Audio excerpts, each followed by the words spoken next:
with a heart so bold. Tapping on keys like they made up your soul.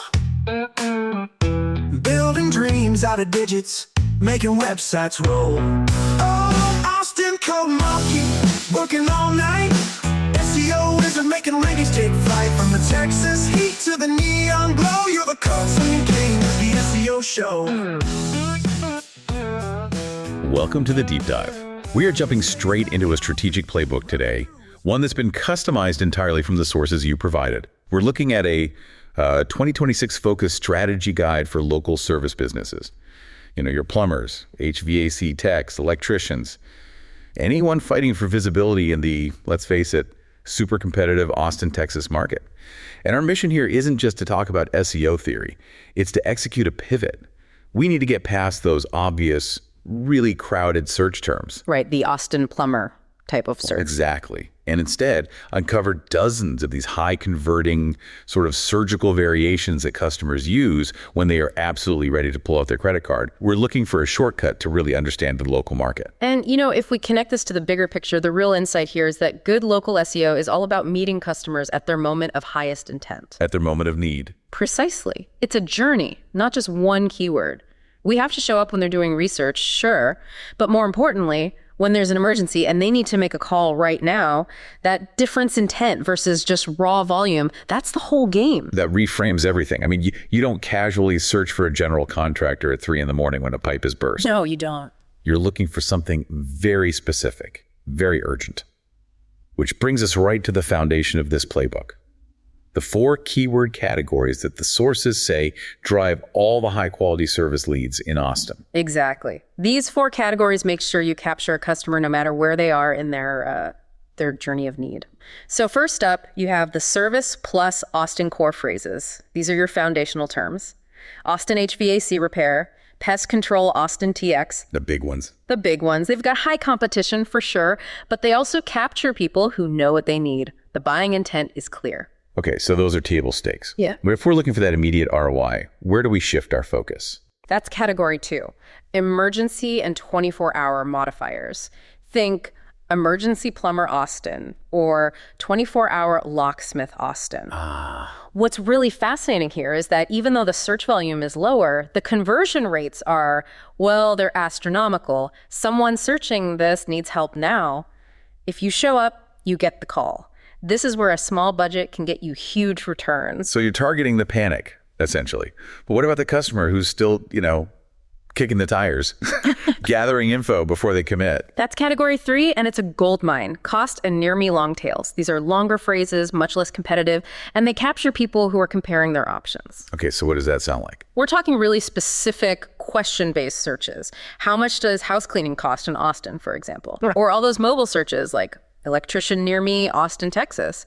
It shows they're serious, but they need a little more information on cost or location. And the last one, the really strategic one, it's about going after people who are already looking at your competition. That's the 4th category, yeah. Competitor comparison keywords.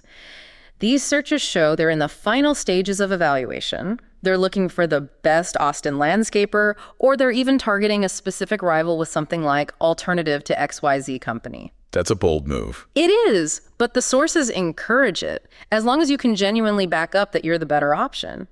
So yeah, identifying these 4 categories basically tells you where to spend your time and money.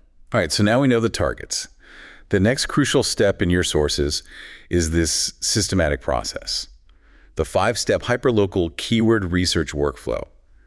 And this is key because it gets us away from those generic tools that miss the local flavor. It has to be systematic, and it really starts with a change in perspective. Step 1 is brainstorm customer questions. You literally need to list out every question a customer asks you. On the phone, in an email. In person. In person, it's about capturing the customer's language, not the industry's language. Why do you think so many businesses miss that? It seems so obvious. Yeah. But the sources really hammer this point home. It's an industry jargon bias. I mean, experts are just too close to it. A skilled HVAC tech knows it's a thermal expansion tank malfunction. Right. But the homeowner, they don't know that.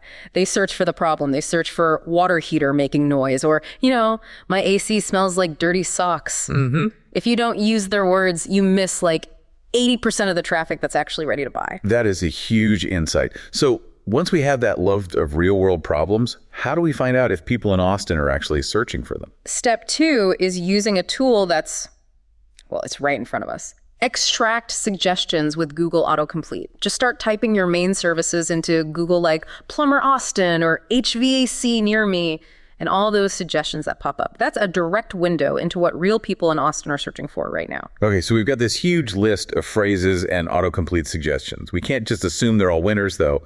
We have to validate them. And that's step 3, the validation phase. Validate search volume in Keyword Planner. You use Google's tool, but, and this is critical, you have to set the location targeting specifically to the Austin metro area. And what's the threshold we're looking for? The key here is not to get hung up on massive numbers. You're looking for terms with at least, say, 10 to 50 monthly searches. For a local service, even that modest volume is incredibly valuable if the intent is high. It means fewer people are fighting over it. And step 4 is where we find the real conversational gold. The stuff no tool could ever find. This sounds like actual detective work. It absolutely is. Step 4 is mine reviews and forums for phrasing. You look at your competitors' Google business profiles, and we'll talk more about GBP in a bit, but you also go to local forums. Next door for Austin, Reddit's Rostin. Oh, that's smart. It's where people vent and praise and discuss things using the exact language, the neighborhood nicknames, all the stuff the tools miss. And then the final step brings it all back to the competition. Yep. Audit competitor pages and GBP categories. Look at the top 3 businesses for your main keywords. What terms are in their page titles, their headers? And very importantly, what categories are they using on their Google business profile? If they just briefly mention a niche service you specialize in, that's a gap. That's an opportunity for you to create a much more relevant page. So it seems we've got the terms down, but Austin is so carved up into different areas. Yeah. How do we avoid just treating it like one big city? Because that forum mining probably reveals specific locations, right? Precisely. And that leads right into the hyperlocal edge, which in a market like Austin is everything. You have to use neighborhood modifiers. Austin's districts have totally different search patterns, different demographics. It affects everything. You know, we're talking about targeting specific zones. Downtown is all high density. South Congress, SoCo, that's a very specific, trendy crowd. Zilker is more established. East Austin is exploding. Westlake is high end. And the domain up north. And the domain, right. So optimizing for plumber in Zilker or East Austin HVAC repair just immediately cuts down your competition and makes you seem way more relevant to the person searching. I noticed the sources also call out zip codes, which I feel like a lot of businesses forget about in favor of just neighborhood names. Why is that still so powerful? Zip codes are critical because so much search is mobile and kind of automated now. Sometimes people just search with the zip code Google suggests, or they use it to narrow things down. And the sources list several key Austin zips you should target. Okay, let's hear them. You should really pay attention to 78704, that's South Austin and Barton Springs, just for the density. 78745, also South Austin, huge residential area. 78759 is North Austin, near the domain. Then you've got the higher income areas like 78731 in Westlake, and the growing area of 78748 in Southwest Austin. Wow. Yeah, creating specific landing pages for just those 5 zips could capture a huge amount of high-value traffic. That list alone is a competitive advantage. Yeah. But Austin isn't just the city anymore, is it? It's this whole sprawling metro area. And that's probably the biggest missed opportunity of all. The surrounding cities, the sources point to Round Rock, Cedar Park, Pflugerville, Georgetown, Leander. All of them have big, growing populations. And Austin businesses serve them, but don't market to them. Exactly. They serve them, but they don't optimize for them. They leave all those high-intent, low-competition searches just sitting there. You absolutely need unique content for, say, HVAC installations, Cedar Park TX. Okay, we've done the discovery work. We have potentially hundreds of keyword targets. So now we have to shift to application and tracking. Section 4 is about implementation. How do we avoid just getting overwhelmed by this huge list?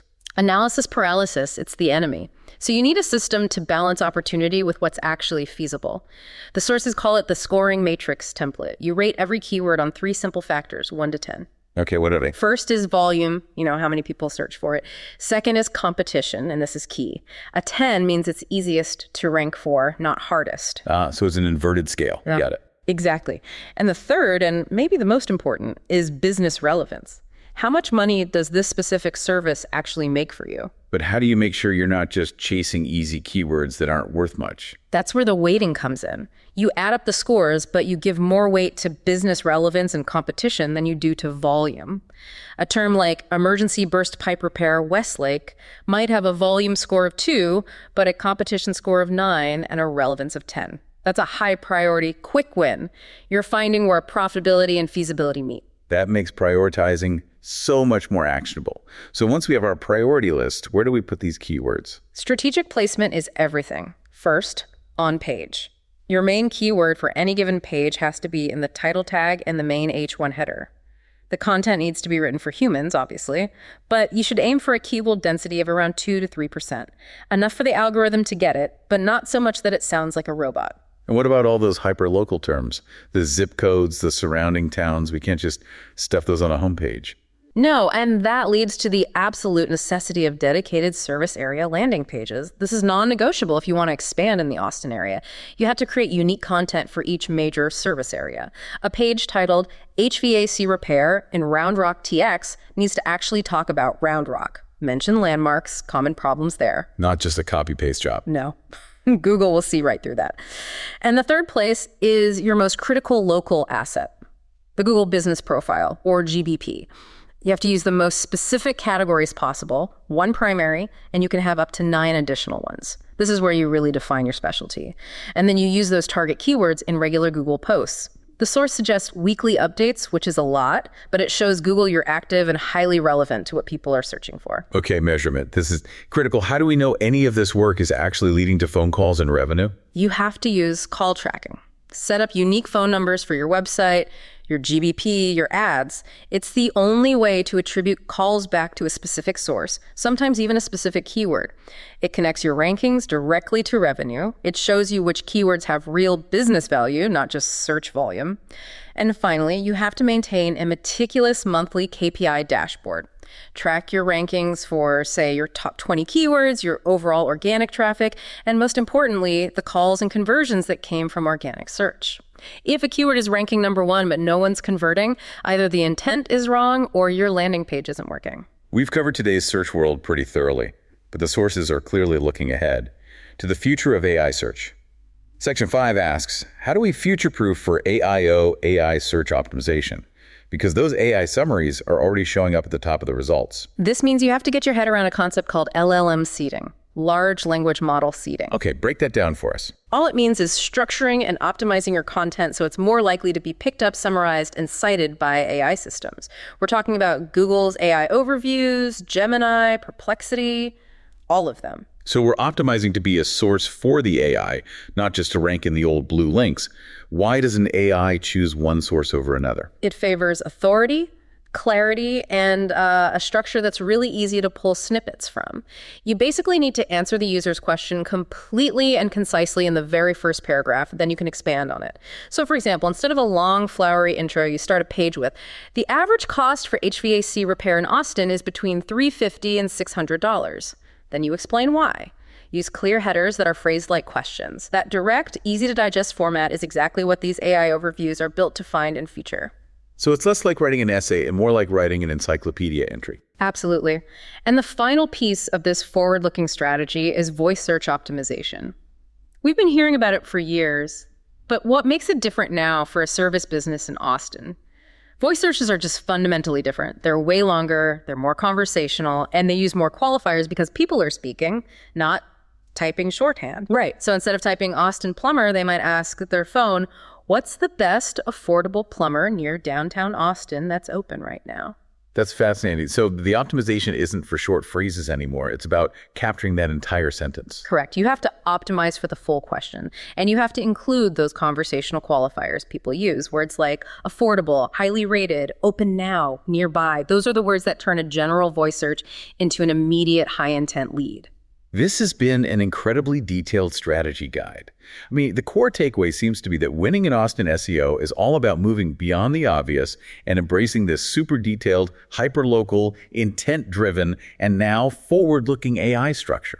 And looking forward means you can't rest. The source is really clear that because things change so fast, competitors, seasons, you have to review your entire keyword strategy every single quarter. And if you're a new business, you should start by targeting keywords with low to medium difficulty, let's say under a score of 40, but always prioritize that business relevance over just the search volume. That quarterly review is non-negotiable, especially in a city like Austin. Since search behavior changes so quickly, here's a final thought for you to take away. What critical shifts in customer intent might happen every 3 months that would completely invalidate your current quick win keyword list? Is it a spring hailstorm that makes roof repair searches spike? Or the way AC searches just vanish when the first cold front hits? That's what your quarterly review has to nail. It really highlights how much work it is to stay on top. It's a constant process. Thank you for diving deep into the source materials with us today. We really hope this customized deep dive gives you the competitive edge you need in the Austin market. Austin Code Monkey delivers expert web design and SEO services for businesses that want more calls, more leads, and more jobs. Our SEO strategies ensure your online presence keeps growing and bringing in results.